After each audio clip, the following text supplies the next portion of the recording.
Hi బాబాయ్. Hi పండు. ఏంట్రా ఇల్లు ఇంత సైలెంట్ గా ఉంది? ఇంట్లో ఎవరు లేరా ఏంటి?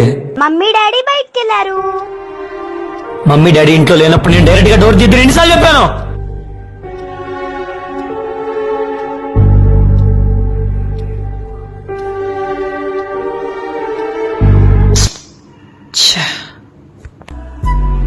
అలా కాదమ్మా, బయట సొసైటీ మనం ఊహించినంత మంచిగా లేదు.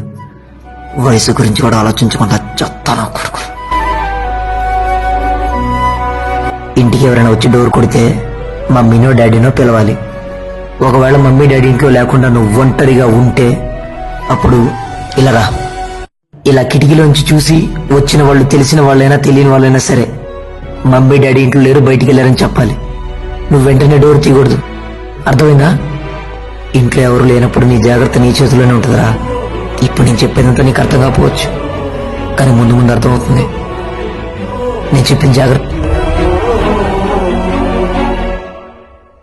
అన్నయ్య, అది పాప అల్లరి చేస్తుంటాను, నేనే కొంచెం. అంతా విన్నాన్రా. ఈ సొసైటీలో ఆడపిల్లలు మనుషుల మధ్య తిరుగుతున్నారో మృగాల మధ్య తిరుగుతున్నారో కూడా అర్థం కావట్లేదు. ఆడపిల్లలకి మంచి చెడుతో పాటు ఇలాంటి జాగ్రత్త నేర్పించడం కూడా చాలా అవసరం.